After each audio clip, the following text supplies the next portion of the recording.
गौरी सुत श्री गणेश को नमन। ओम नमः शिवाय। प्रिय भक्तों, आज ज्येष्ठ मास के कृष्ण पक्ष की द्वितीया तिथि और बुधवार का पावन दिन है। इस शुभ अवसर पर आप सुनेंगे बुधवार व्रत की एक अद्भुत और दुर्लभ कथा।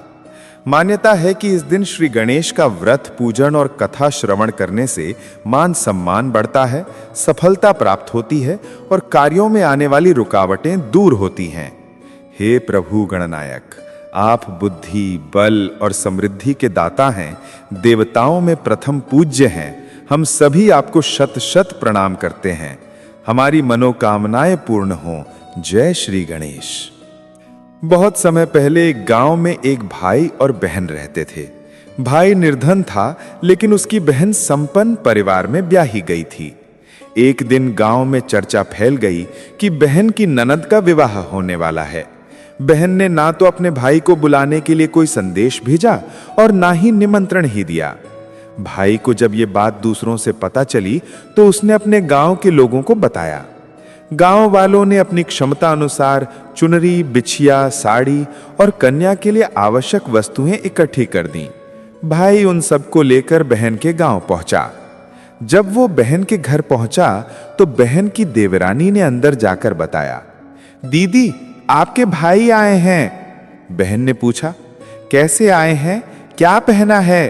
देवरानी ने उत्तर दिया, पैदल आए हैं और पुराने कपड़े पहने हैं। ये सुनकर बहन को शर्म महसूस हुई और बोली, मेरे ससुर हवेली के सामने बैठे हैं, भाई को पीछे के दरवाजे से आने को कहो। जैसे ही भाई भीतर आया, बहन ने उसे एक कमरे में बंद कर बाहर से ताला लगा दिया। बाहर विवाह की धूमधाम थी, ढोल नगाड़े बज रहे थे, मेहमानों को भोजन कराया जा रहा था, लेकिन अंदर बंद भाई को पानी तक पूछने वाला कोई नहीं था। कुछ समय बाद उसके भांजे की बहू को दया आ गई। उसने कमरे का ताला खोल दिया। 2 दिन के भूखे प्यासे भाई को चक्कर आने लगे। वो वहां से निकलकर लड़खड़ाते हुए आगे बढ़ा। रास्ते में उसे एक गणेश मंदिर दिखाई दिया। भीतर जाकर वो गिर पड़ा और रोते हुए गणेश भगवान से अपनी पीड़ा सुनाने लगा। हे प्रभु, आज मेरी गरीबी ने मुझे अपमानित करा दिया। घर लौटकर पत्नी और बच्चे पूछेंगे कि क्या लाए हो, तो मैं क्या उत्तर दूंगा? भगवान गणेश को उसकी व्यथा सहन न हुई। उन्होंने कृपा कर कहा, जाओ, मेरे बगीचे से ककड़ी और तरबूज तोड़कर ले जाओ। भाई ने झोला भरकर उन्हें अपने घर ले गया। घर पहुंचते ही बच्चे दौड़कर बोले, पिताजी, बुआ के घर से हमारे लिए क्या लाए? जैसे ही झोला खोला गया, छोटे छोटे तरबूज सोने की गोलियों में बदल चुके थे। बाकी तरबूज काटने पर हीरे मोती निकले। पत्नी ने आश्चर्य से पूछा, आपकी बहन ने इतना सब कैसे दे दिया? भाई ने कुछ नहीं कहा, बस मन ही मन भगवान की कृपा को स्मरण किया। गणेश जी के आशीर्वाद से उसका जीवन बदल गया। व्यापार बढ़ने लगा, धन संपत्ति आने लगी और वो हर बुधवार व्रत भी करने लगा। समय के साथ उसका घर, कपड़े, आभूषण सब बदल गया। एक दिन पत्नी ने कहा, क्यों ना एक बार ननद जी को घर बुला लिया जाए। भाई नई पोशाक पहनकर, नए जूते डालकर और रथ में बैठकर बहन को लेने पहुंचा। देवरानी अंदर जाकर बोली, दीदी, आपका भाई आया है। और बहन ने फिर वही प्रश्न किया, किस प्रकार आए हैं, क्या पहन रखा है? तभी देवरानी उत्साह से बोली, दीदी, इस बार आपके भाई रथ में आए हैं, बड़ी शान से। ये सुनते ही बहन ने तुरंत कहा, उन्हें सीधे हवेली के सामने से आने को कहो, ताकि मेरे ससुर और देवर जेठ भी देख सकें। भाई के पहुंचते ही बहन ने बड़े प्रेम से उसका स्वागत किया। आदर सत्कार होते ही भाई ने कहा, बहन, मैं तुम्हें अपने घर ले जाने आया हूं। बहन भी खुशी से तैयार हो गई। हाँ, बहुत दिन हो गए तुम्हारे घर आए हुए, चलो। भाई बहन रथ में बैठकर घर पहुंचे। वहां भाई और उसकी पत्नी ने बहन का अत्यंत सम्मान से स्वागत किया। खान पान, मेहमानी सब मन से किया गया। बहन को जिस चीज की जरूरत लगी, तुरंत उसके अनुसार बनवा कर दिया गया। उसी दौरान बहन ने कहा, भैया, मुझे एक जोड़ी खास जूतियां चाहिए। भाई ने तुरंत मोची को बुलाया और कहा, मेरी बहन के लिए ऐसी जूती बनाओ कि पहनते ही बोल उठे। मोची बोला, इसमें थोड़ा समय लगेगा। भाई ने सहज भाव से जवाब दिया, ठीक है, प्रतीक्षा कर लूंगा। बहन को विदा करते समय भाई ने उसे ढेर सारा धन भी दिया। बहन रथ में बैठने ही वाली थी कि मोची जूतियां लेकर पहुंच गया। जैसे ही बहन ने जूती पैर में डाली, जूतियां बोल उठीं, गरीब भाई की धनी बहन, अगर गणेश जी का बगीचा ना होता तो आज तेरा क्या होता। बहन चौंक गई और भाई की पत्नी से पूछने लगी, यह आवाज कहां से आई। भाई ने बात टालते हुए कहा, सुबह सुबह पंछी बोलते होंगे। उसने गाड़ीवान को तेजी से चलने को कहा और बहन को विदा कर दिया। बहन के जाते ही भाई की पत्नी जिद पर अड़ गई, सच्चाई बताइए, जूतियां ऐसा क्यों कह रही थी।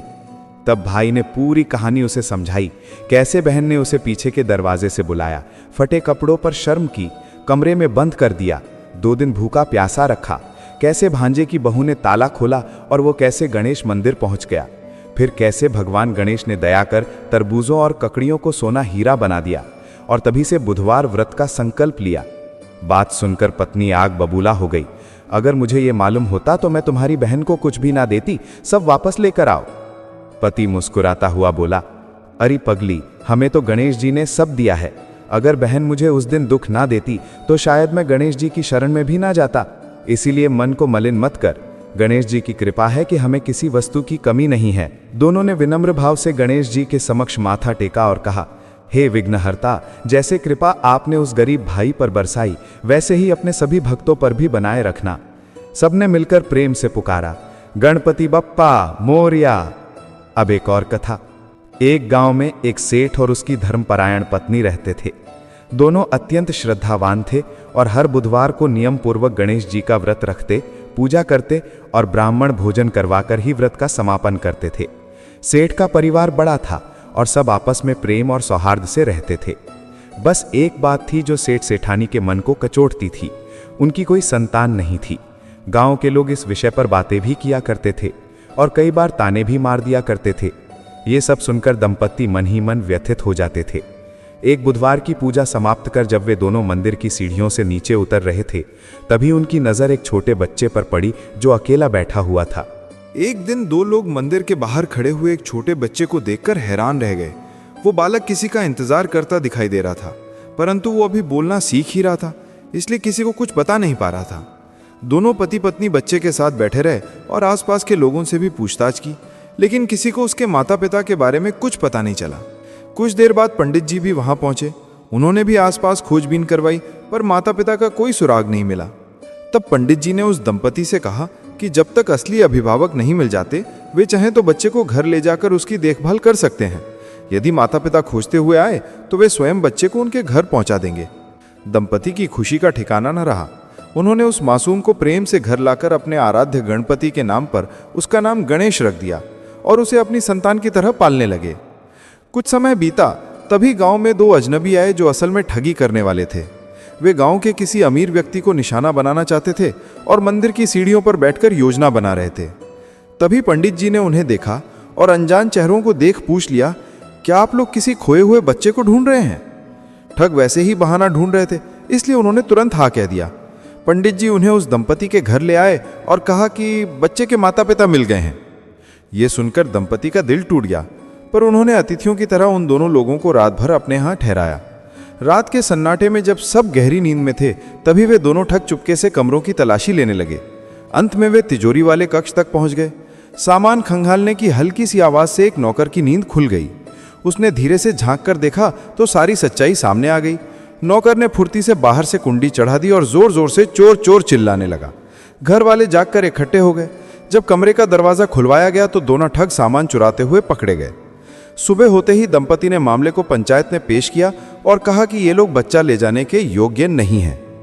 लेकिन ठग अपनी झूठी बात पर अड़े रहे और बालक को अपना बताकर लेने की जिद करने लगे। स्थिति गंभीर देखकर सरपंच जी ने एक अनोखा निर्णय लिया। उन्होंने दोनों महिलाओं, सेठानी और दूसरी औरत को बालक गणेश के सामने खड़ा किया और कहा कि जिसकी गोद से दूध की धारा बच्चे के मुख तक पहुंचेगी, वही उसकी असली रक्षक मानी जाएगी। दोनों ने अपने अपने आंचल फैलाए। सेठानी मन ही मन भगवान गणेश का स्मरण कर रही थी। तभी अचानक उनके आंचल से दूध की एक पतली धारा निकलकर गणेश के होठों को छू गई। ये देखकर सब समझ गए कि ईश्वर की इच्छा क्या है। बच्चा हमेशा के लिए उसी दंपत्ति का हो गया और दोनों ठगों को सिपाहियों ने पकड़कर जेल भेज दिया। इस प्रकार निसंतान दंपति को भगवान की कृपा से पुत्र प्राप्त हुआ।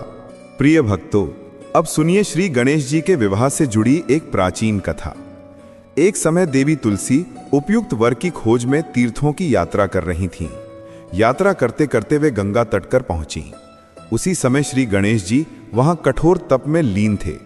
तपमग्न गणेश जी को देखकर देवी तुलसी मोहित हो गईं और उनके मन में उनसे विवाह करने की इच्छा जाग उठी।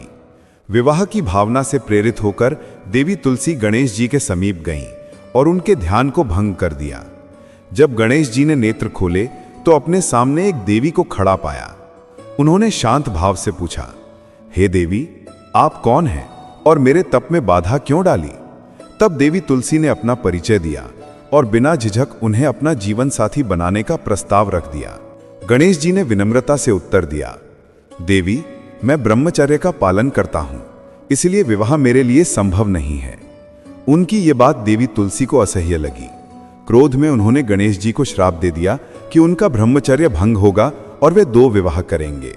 स्त्री होने के कारण गणेश जी पहले ही ध्यान भंग होने पर मौन थे, परंतु उनकी विनम्रता के बाद भी मिले श्राप ने उन्हें अत्यंत क्रोधित कर दिया। तब उन्होंने भी तुलसी देवी को श्राप दिया कि उनका विवाह एक असुर शंखचूर्ण के साथ होगा। ये सुनकर तुलसी देवी व्याकुल हो उठी और क्षमा मांगने लगी। गणेश जी का हृदय पिघल गया। वे बोले, मेरा दिया हुआ श्राप तो अवश्य फलीभूत होगा, परंतु उसके पश्चात अगले जन्म में तुम एक पवित्र पौधे के रूप में जन्म लोगी, भगवान विष्णु की प्रिया बनोगी और उनकी पूजा में तुम्हारा विशेष महत्व होगा। कलयुग के लोग तुम्हारी पूजा से मोक्ष का मार्ग पाएंगे, लेकिन तुमने मेरे तप में विघ्न डाला है, इसलिए मेरी पूजा में तुम्हारा समावेश नहीं होगा। इसी कारण देवी तुलसी श्री गणेश की पूजा में निषिद्ध मानी गईं। अब कथा आगे बढ़ती है गणेश जी के विवाह प्रसंग की ओर। गणेश जी का मुख गजराज समान था और एक दांत भी टूटा हुआ था। इन्हीं कारणों से योग्य वधू का मिलना कठिन हो रहा था। ये बात उन्हें आहत भी करती थी, पर देवता अक्सर इस विषय पर मजाक करते, जिससे वे और अधिक खिन्न हो जाते। एक बार किसी देव विवाह में आमंत्रण मिलने पर गणेश जी वहां पहुंचे। वहां कुछ देवों ने उनका विवाह ना होने पर व्यंग्य किया। ये गणेश जी को अत्यंत बुरा लगा और वहीं उन्होंने निश्चय कर लिया, जब तक मेरा विवाह नहीं होगा किसी भी देवता का विवाह नहीं होने दूंगा। गणेश जी के संदेशवाहक थे उनका प्रिय वाहन मूषकराज। जब भी कोई देवता विवाह का शुभ मुहूर्त तय करता और वो सूचना गणेश जी तक पहुंचती तो वे मूषक को आदेश देते। मूषकराज अपनी पूरी सेना के साथ जाकर उस विवाह मंडप को अस्त व्यस्त कर देते, सजावट बिगाड़ देते और बारात को तितर बितर कर देते। इस प्रकार गणेश जी और मूषकराज की योजना से लंबे समय तक किसी भी देवता का विवाह सुचारू रूप से संपन्न नहीं हो पाया। जब देवताओं के विवाह लगातार विफल होने लगे तो सभी देवगण अत्यंत असहज हो उठे। अंततः वे सभी भगवान शिव और माता पार्वती के समक्ष पहुंच गए और विस्तार से अपनी परेशानी बताई। महादेव और मां पार्वती ने उन्हें समझाया कि इस जटिल स्थिति का समाधान ब्रह्मदेव ही कर सकते हैं, अतः सभी देवता ब्रह्मलोक जाएं। देवताओं ने नतमस्तक होकर शिव पार्वती को प्रणाम किया और ब्रह्मा जी के दरबार में जा पहुंचे।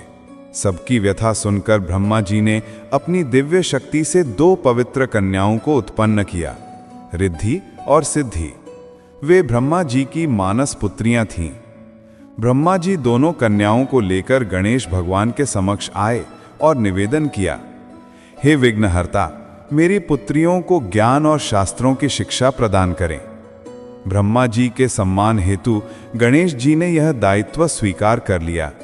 इसके बाद से जब जब मूषकराज किसी देव विवाह का संदेश लेकर आते, रिद्धि और सिद्धि अपनी मधुर वार्ता और प्रश्नों से गणेश जी को इतना व्यस्त कर देती कि वे विवाह बिगाड़ने ही नहीं जा पाते। परिणाम स्वरूप देवताओं के विवाह सुचारू रूप से होने लगे। कुछ ही समय में गणेश जी को इस रहस्य की भनक लग गई। वे क्रोधित होने ही वाले थे कि तभी ब्रह्मा जी दोनों पुत्रियों के साथ वहां प्रकट हुए। रिद्धि और सिद्धि को देखकर विनायक जी का क्रोध बढ़ा, परंतु वे कुछ कह पाते उससे पहले ही ब्रह्मा जी बोले, हे गणेश, आपने ही इन कन्याओं को विद्या दी है, अब मैं इनके योग्य वर नहीं ढूंढ पा रहा। आपसे प्रार्थना है कि इन दोनों का हाथ स्वीकार कर मुझे कृतार्थ करें। ब्रह्मा जी की शांत वाणी और विनम्र निवेदन सुनकर गणेश जी का रोष दूर हो गया। वे प्रसन्न होकर विवाह के लिए सहमत हुए। विवाह के उपरांत गणेश जी को 2 पुत्र प्राप्त हुए, शुभ और लाभ। गजानन की जय हो। अब सुनिए गणेश महाराज की एक दुर्लभ कथा, 7 बहनों की कथा। एक समय लोगों में प्रचलित है कि 7 बहनें थीं। उनमें से 6 बहनों को पूजा पाठ का विशेष रुझान था, लेकिन 7वीं बहन साधारण जीवन जीती थी और पूजा में कम रुचि रखती थी। भगवान गणेश ने सोचा कि क्यों ना इन 7 की भक्ति की परीक्षा ली जाए। वे साधु के रूप में उनके घरों के द्वार पर पहुंचे और पहला दरवाजा खटखटाया। पहली बहन से विनायक जी ने साधु रूप में कहा, हे पुत्री, दूर यात्रा से आया हूं, मेरे लिए खीर बना दो। लेकिन उसने मना कर दिया। गणेश जी इसी प्रकार एक एक कर सभी 6 बहनों के पास गए, पर सभी ने भोजन देने से स्पष्ट इनकार कर दिया। अंत में वे 7वीं बहन के घर पहुंचे।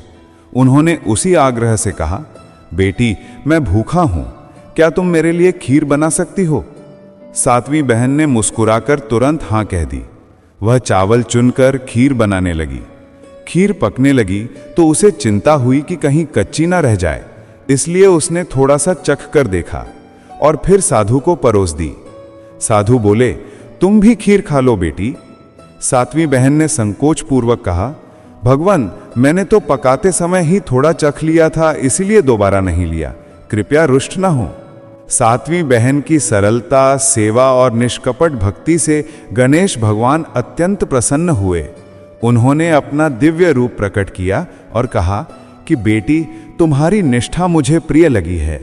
मैं तुम्हें स्वर्ग ले चलूंगा और तुम्हारे लिए मंगल का मार्ग प्रशस्त करूंगा। 7वीं बहन ने हाथ जोड़कर साधु रूपी गणेश जी से कहा कि वो अकेली स्वर्ग नहीं जाएगी, बल्कि अपनी 6 बहनों को साथ ले चलने का आग्रह करती है। उसकी करुण विनती सुनकर विनायक जी अत्यंत प्रसन्न हुए और सभी बहनों को अपने साथ देवलोक ले गए। कुछ समय तक वे सब स्वर्ग के अद्भुत स्थलों का आनंद लेती रहीं और जब वापस लौटकर घर आईं तो आश्चर्य से दंग रह गईं। जहां पहले साधारण सी कुटिया थी, वहां अब एक भव्य भवन खड़ा था। महलनुमा घर, सेवक, वाहन और सुख सुविधाओं से भरपूर वातावरण देखकर वे बहनें रानियों की तरह जीवन व्यतीत करने लगीं। गणेश भगवान की ऐसी कृपा पर सभी के मुख से आशीर्वाद फूट पड़ा। हे विघ्नहर्ता, जिस प्रकार आपने 7वीं बहन का कल्याण किया, वैसे ही सभी भक्तों का उद्धार करें। इसी भाव के साथ सबने हुंकार भरी, जय श्री गणेश।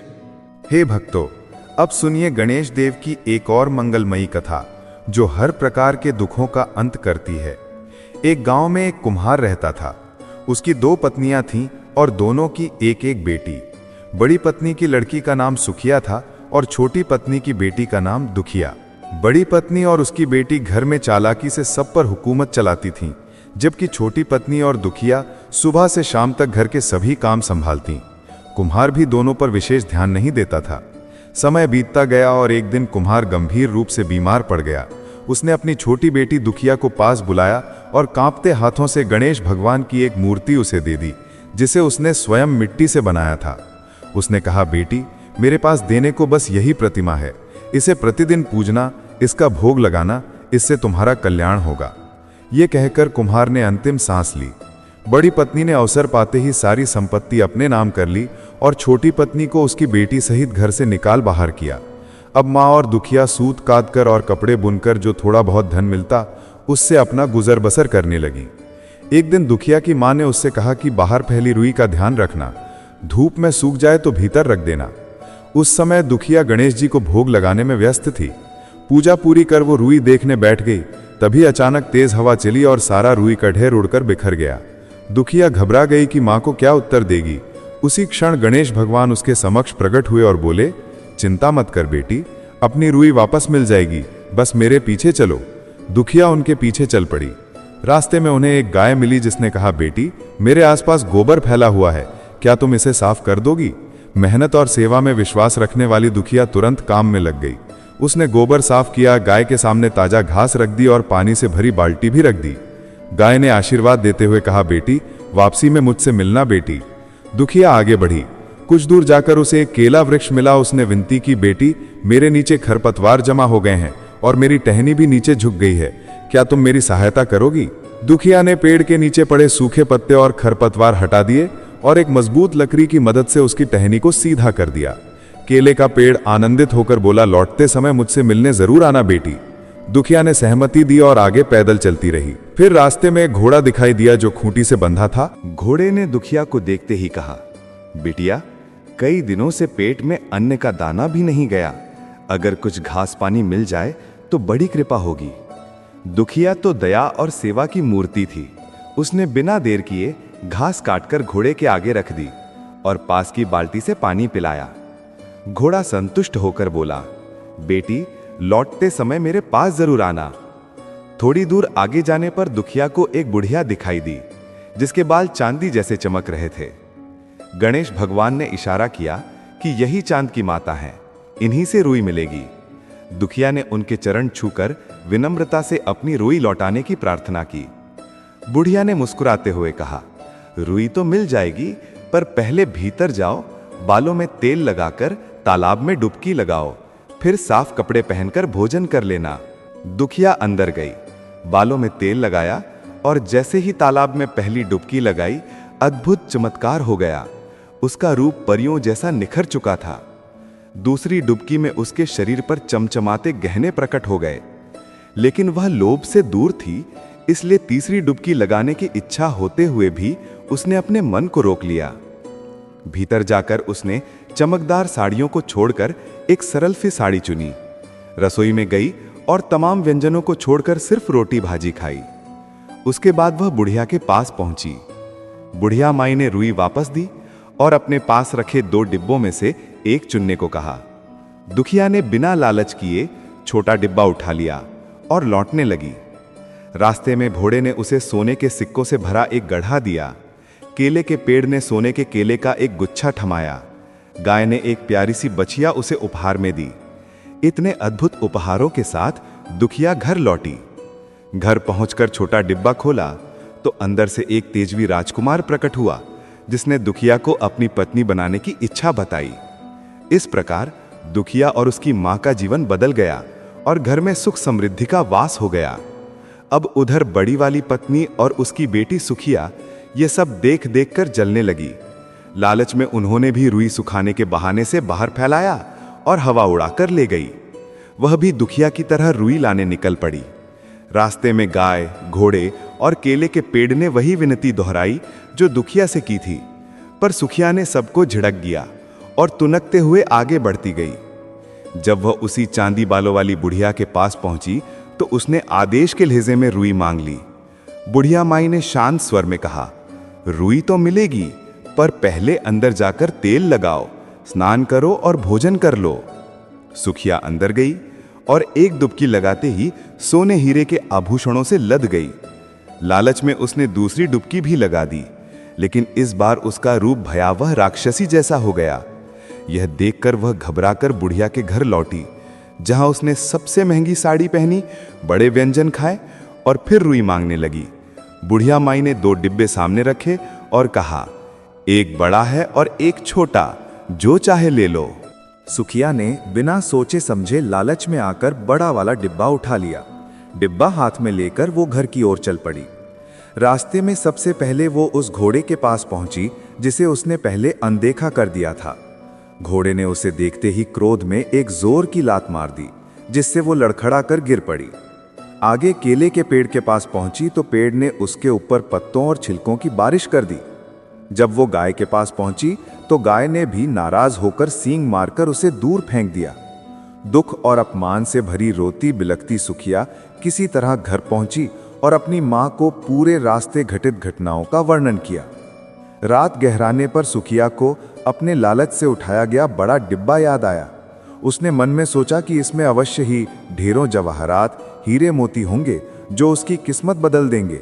लेकिन जैसे ही उसने डिब्बा खोला, उसके भीतर से एक भयानक आकार का अजगर निकल आया। अजगर ने पल भर में सुखिया को निगल लिया। ये दृश्य देखकर उसकी मां भयभीत होकर चिल्लाते हुए घर से बाहर भाग गईं। उसके पास ना घर बचा ना बेटी, सब कुछ समाप्त हो गया। प्रिय भक्तों, जो भी व्यक्ति गणेश भगवान की भक्ति पूर्ण समर्पण, प्रेम और सच्ची निष्ठा से करता है, उस पर विघ्नहर्ता की कृपा अवश्य होती है। उनका आशीर्वाद जीवन को संपन्न और सुखमय बना देता है। लेकिन जो ईर्ष्या और द्वेष से भरा रहता है, भक्तों का अपमान करता है, उसका फल सुखिया जैसा ही होता है।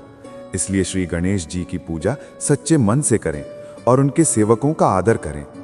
एक बार प्रेम पूर्वक बोलिए, जय गणेश भगवान, गौरी नंदन श्री गणेश महाराज की जय। ओम नमः शिवाय।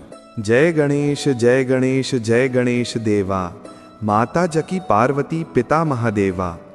एक दंत दयावंत चार भुजाधारी, माथे सुंदर तिलक सोहे मूषक की सवारी। जय गणेश जय गणेश जय गणेश देवा, माता जकी पार्वती पिता महादेवा। अंधन को आंख देत कोढ़िन को काया, बांझन को पुत्र देत निर्धन को माया। जय गणेश जय गणेश जय गणेश देवा, माता जकी पार्वती पिता महादेवा। सुरवर मुनिजन आए सदा सफल सेवा, माता जकी पार्वती पिता महादेवा। जय गणेश जय गणेश जय गणेश देवा, माता जकी पार्वती पिता महादेवा। दीनन की लाज राखो शुभ करहो सेवा, कामना को पूर्ण करो जग के स्वामी देवा। जय गणेश जय गणेश जय गणेश देवा, माता जकी पार्वती पिता महादेवा। कर्पूर गौरम करुणावतारम संसार सारम भुजगेंद्र हारम, सदा वसंतम हृदयारविंदे भवम भवानी सहितम नमामि।